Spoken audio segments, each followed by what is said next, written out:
Next level exams की videos देखने के लिए चैनल को सब्सक्राइब करें, वीडियोस के नोटिफिकेशन के लिए बेल आइकन को प्रेस करें। नमस्कार बच्चों, आप सभी का मेरे YouTube channel next level exam में स्वागत है। मैं आज आप लोगों को स्थिर क्वाथी मिश्रण एजियोट्रॉपिक सॉल्यूशन के बारे में पढ़ाऊंगा। तो क्या होते हैं एजियोट्रॉपिक मिक्सचर? हम दो या दो से अधिक द्रव्यों को मिला दें, मिलाने के बाद आप उन्हें चेक करो। चेक करें तो आप देखें बेटा, ना तो उनके संगठन में कोई परिवर्तन आया हो और ना ही उनके क्वथनांक में कोई परिवर्तन आया हो। परिवर्तन ना आने का मतलब स्थिर रहेगा बेटा। तो मैंने वही लिखा है, वे द्रव मिश्रण जिनके संगठन व क्वथनांक नियत होते हैं और जो बिना संगठन परिवर्तित किए एक ही ताप पर आश्रित हो जाते हैं, उन्हें स्थिर क्वाथी मिश्रण कहते हैं। फिर समझें बेटा ध्यान से। बेटा हम दो या दो से अधिक द्रव्यों को मिला दें और मिलाने के बाद उन्हें देखें तो उनका संगठन और जो क्वथनांक है वो नियत हो जाए, ठीक, और वो बिना अपना संगठन परिवर्तित किए एक ही ताप पर आश्रित हो जाएं, तो उन्हें हम बोलते हैं स्थिर क्वाथी मिश्रण। क्या बोलते हैं उन्हें?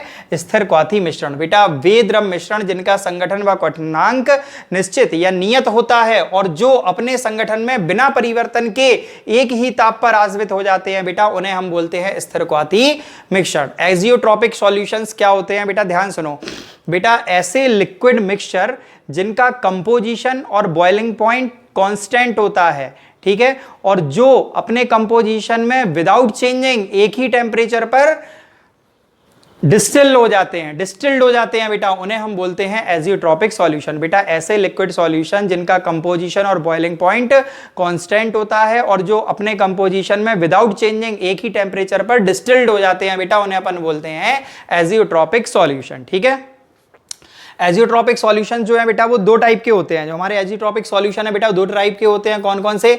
नंबर एक, न्यूनतम क्वथनांक स्थिर क्वाथी मिश्रण, और नंबर दो, अधिकतम क्वथनांक स्थिर क्वाथी मिश्रण। ठीक है, मिनिमम बॉइलिंग एजियोट्रॉप्स और मैक्सिमम बॉइलिंग एजियोट्रॉप्स क्या होते हैं बेटा? ये सुनो। नंबर एक, इनका जो वाष्प दाब है वो अधिकतम होता है, इनका वेपर प्रेशर क्या होता है बेटा? वो मैक्सिमम होता है। ठीक है, ये पॉजिटिव डेविएशन प्रदर्शित करते हैं, ये धन विचलन प्रदर्शित करते हैं बेटा, और इनका क्वथनांक कम होता है। ठीक, अधिकतम क्वथनांक स्थिर क्वाथी मिश्रण यानी बेटा मैक्सिमम बॉइलिंग एजियोट्रॉप, इनका वेपर प्रेशर यानी वाष्प दाब न्यूनतम होता है, मिनिमम होता है। ठीक, और ये नेगेटिव डेविएशन या ऋण विचलन प्रदर्शित करते हैं। ठीक है, और इनका जो क्वथनांक है बेटा वो अधिक होता है। इनका बॉइलिंग पॉइंट कैसा होता है बेटा? हाई होता है। ध्यान सुने बेटा, न्यूनतम क्वथनांक स्थिर क्वाथी मिश्रण, अधिकतम क्वथनांक स्थिर क्वाथी मिश्रण, बेटा इनका वाष्प दाब अधिक होता है, इनका वाष्प दाब कम होता है। ये धन विचलन प्रदर्शित करते हैं और ये ऋण विचलन प्रदर्शित करते हैं, और इनका क्वथनांक कम होता है और इनका क्वथनांक अधिक होता है। बेटा मैक्सिमम बॉइलिंग एजियोट्रॉप और मिनिमम बॉइलिंग एजियोट्रॉप, पहला इनका वेपर प्रेशर कैसा होता है? मैक्सिमम होता है। ठीक है ना, और इनका वेपर प्रेशर मिनिमम होता है। ये पॉजिटिव डेविएशन शो करते हैं, ये नेगेटिव डेविएशन शो करते हैं। इनका बॉइलिंग पॉइंट लो होता है, इनका बॉइलिंग पॉइंट हाई होता है। बेटा आगे समझ में नहीं आया? आइए बच्चों, तो अब अपन पढ़ते हैं अब सामान्य अणुभार, एबनॉर्मल मॉलिक्यूलर वेट क्या होता है। ठीक है बेटा, अणुसंख्यक गुण के आधार पर, अणुसंख्यक गुण के आधार पर प्राप्त यौगिक का अणुभार, जिसे हम प्रयोगात्मक अणुभार कहते हैं, ठीक है, वो यौगिक के सामान्य अणुभार से यदि भिन्न आता है, कुछ हमेशा नहीं आता, कुछ कंडीशन में आता है, तो यदि वो यौगिक के सामान्य अणुभार से कुछ भिन्न आता है बेटा, तब हम उसे कहते हैं अब सामान्य अणुभार। बेटा यदि किसी यौगिक का प्रयोगात्मक अणुभार, प्रयोगात्मक अणुभार का तात्पर्य है जो हम अणुसंख्यक गुण के आधार पर जो अणुभार निकालेंगे बेटा उसे कहेंगे प्रयोगात्मक अणुभार। यदि वो अणुभार यौगिक के सामान्य अणुभार से भिन्न आता है बेटा, तब हम उसे बोलते हैं अब सामान्य अणुभार। क्या बोलते हैं उसे? अब सामान्य अणुभार। ठीक है बेटा, सॉल्यूशन की कोलिगेटिव प्रॉपर्टी के बेस पे यदि किसी सब्सटेंस का जो मॉलिक्यूलर वेट है, जिसे अपन लोग एक्सपेरिमेंटल मॉलिक्यूलर वेट बोलते हैं, वो अगर कंपाउंड के नॉर्मल मॉलिक्यूलर वेट से डिफरेंट आता है बेटा, तो अब हम उसे बोलते हैं एबनॉर्मल मॉलिक्यूलर वेट। समझ में आया बेटा कि नहीं आया? बेटा सॉल्यूशन की कोलिगेटिव प्रॉपर्टी के बेस पे यदि किसी सब्सटेंस का मॉलिक्यूलर वेट, जिसे हम बोल रहे हैं experimental molecular weight, normal molecular weight से अगर डिफरेंट आता है, या तो कम आएगा या ज्यादा आएगा, उसके बराबर नहीं आएगा मतलब, ठीक है ना, तब हम उस मॉलिक्यूलर वेट को बोलते हैं बेटा एबनॉर्मल मॉलिक्यूलर वेट। यदि किसी यौगिक का प्रयोगात्मक अणुभार, प्रयोगात्मक अणुभार का तात्पर्य है बेटा विलयन के अणु संख्या गुण के आधार पर निकाला गया अणुभार यदि यौगिक के सामान्य अणुभार से भिन्न आता है, भिन्न का मतलब है उससे या तो ज्यादा आएगा या उससे कम आएगा बेटा, तब उस अणुभार को हम बोलते हैं अब सामान्य अणुभार। जैसे मैं आपको समझाना चाहता हूं एग्जांपल, जैसे NaCl है, इसके दो कारण होते हैं अब सामान्य अणुभार के, या तो बेटा वियोजन या फिर संयोजन। वियोजन का मतलब जैसे आपने NaCl को डाला बेटा पानी में और वो टूट गया Na पॉजिटिव और Cl नेगेटिव में, अब जब वो टूट गया है बेटा तो उसका जो अणुभार है वो NaCl के सामान्य अणुभार से कुछ कम आता है। तो जब वो कम आएगा बेटा तो उस कम वाले अणुभार को हम बोल देंगे ये है NaCl का अब सामान्य अणुभार। ठीक है बेटा, NaCl सब जानते हैं एक वैद्युत अपघट्ट है, जब आप इसे जल में या किसी विलायक में डालते हो तो वो Na पॉजिटिव और Cl नेगेटिव में टूट जाता है। जब Na पॉजिटिव Cl नेगेटिव में टूट जाएगा बेटा तो अब आप जो उसका अणुभार निकालोगे वो NaCl के सामान्य अणुभार से कुछ कम आता है बेटा, तो जिसे हम बोलेंगे अब सामान्य अणुभार। ठीक, इसी प्रकार अगर बेंजोइक एसिड को अपन बेंजीन में डाल देते हैं बेटा, बेंजोइक एसिड को यदि अपन बेंजीन में डाल देते हैं बेटा तो बेंजोइक एसिड के जो दो अणु होते हैं वो आपस में जुड़ जाते हैं, जिस कारण उसका अब जो अणुभार आता है वो कुछ ज्यादा आता है। बेंजोइक एसिड के सामान्य अणुभार से अब कुछ ज्यादा आता है बेटा, जिस कारण अब देख लो वो सामान्य अणुभार से बेंजोइक एसिड का जो अणुभार है वो कैसा आ रहा है, क्योंकि दो अणु जुड़ गए तो वो ज्यादा आया, जो ज्यादा आया उसी को हम नाम दे देंगे बेटा अब सामान्य अणुभार, एबनॉर्मल मॉलिक्यूलर वेट। आई बात समझ में कि नहीं आई? तो देखो NaCl में डिसोसिएशन हुआ, बेंजोइक एसिड में एसोसिएशन हुआ बेटा, आया समझ में कि नहीं? तो यही कहलाता है अब सामान्य अणुभार। आइए बच्चों, तो आप अपन लास्ट टॉपिक देखते हैं आज का, वॉन्ट हाफ कारक या वॉन्ट हाफ गुणांक किसे कहते हैं, इसे आई से प्रदर्शित करते हैं। वॉन्ट हाफ फैक्टर क्या होता है, ठीक है, तो आई, इसे आई से प्रदर्शित करते हैं। बेटा हमने आप लोगों को पढ़ाया है अणुसंख्या गुण क्या होते हैं, सबसे पहले तो अपन लोग कुछ रिवाइज कर लेते हैं।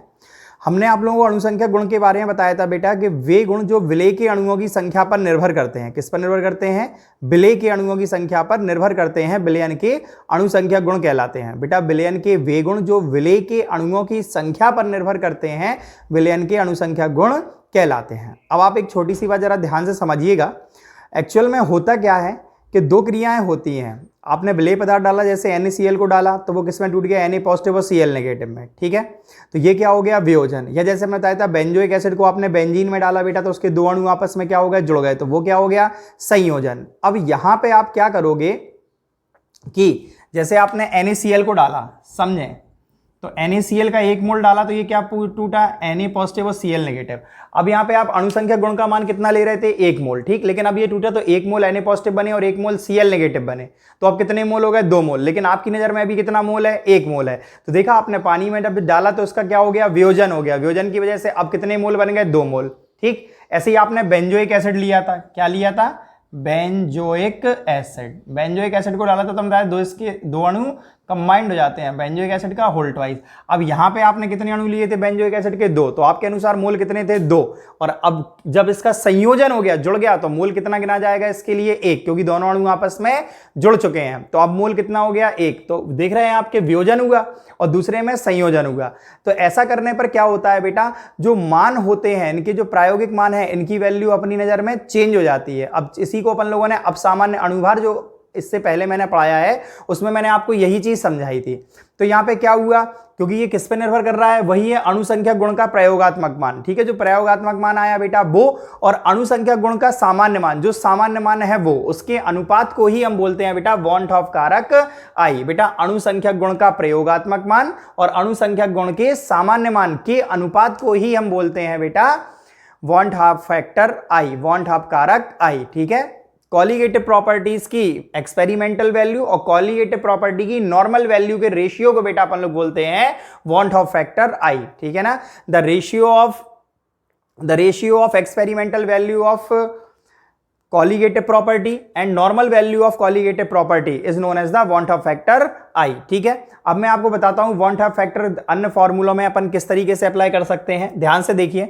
जैसे अपन जानते हैं क्वथनांक में उन्नयन का फॉर्मूला क्या होता है, डेल्टा टीबी बराबर केबी इंटू मोललता, ठीक। इसमें वॉन्ट हाफ फैक्टर क्या करना है, आई का गुणा कर दीजिए, वॉन्ट हाफ फैक्टर का फॉर्मूला बन गया, ठीक है। जैसे डेल्टा टीएफ बराबर क्या होता है बेटा, केएफ इंटू मोललता, क्या करना है अपन को, इसमें आई का गुणा कर देना है, टीपीएफ के लिए फॉर्मूला बन गया अपना, ठीक है। जैसे विद्युत अपघट्ट के वियोजन के लिए फॉर्मूला क्या होता है, ये फिक्स है बेटा, आई बराबर अल्फा बराबर I-1 अपॉन N-1। यहाँ अल्फा क्या होती है, वियोजन की मात्रा, आई क्या है मैं बता चुका हूं बेटा, अपना वॉन हाफ कारक, वॉन हाफ फैक्टर आई, और एन क्या है यहाँ पे, आयनों की संख्या। क्या है, आयनों की संख्या। ठीक, इसी प्रकार वाष्प दाब अवनमन का फॉर्मूला क्या होता है कि जो आपेक्षिक वाष्प दाब अवनमन है बेटा वो विलेय के मोल प्रभाज के बराबर होता है राउल्ट के नियम के अनुसार। बस में काय की गुणा कर देना है, आई का गुणा कर देना है। आ रहा समझ में? जैसे हम लोगों ने फॉर्मूला पढ़ा था बेटा, आदर्श विलयन समीकरण फॉर्मूला क्या था, पीवी बराबर NST। अब कुछ लोग पी की जगह बेटा पाई लिख देते हैं, तो पाई भी सही है क्योंकि पाई परासरण दाब है और हम पी परासरण दाब बोल रहे हैं तो वो भी सही है, लेकिन जनरली पाई लिखा जाता है। तो आप पी लिख लें चाहे पाई लिख लें, उससे कोई दिक्कत नहीं है। तो हमारा फॉर्मूला ये बन जाएगा पीवी बराबर INST। एस यहाँ पे क्या होता है, विलयन नियतांक। एस क्या होता है बेटा, विलयन नियतांक। तो पी बराबर हमारा क्या हो जाएगा, IN/VST। ठीक है, और बेटा N/V क्या होती है, सांद्रता। C बराबर होता है N/V। तो P बराबर हमारा फॉर्मूला बन जाएगा ICST। और कुछ लोग बेटा ऐसे P ना लिख के पाई लिख लें, तो पाई बराबर लिख सकते हैं अपन ICST। कोई दिक्कत तो नहीं इसमें? ठीक है।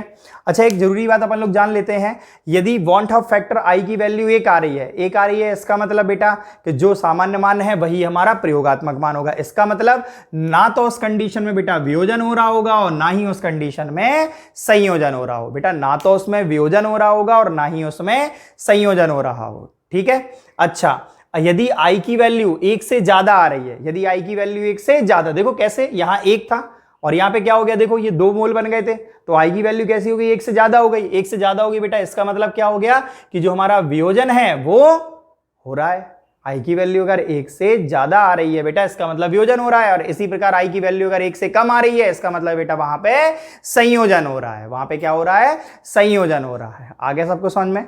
कोई दिक्कत तो नहीं है बेटा? तो ये हमारा खत्म हो गया वॉन हाफ कारक आई।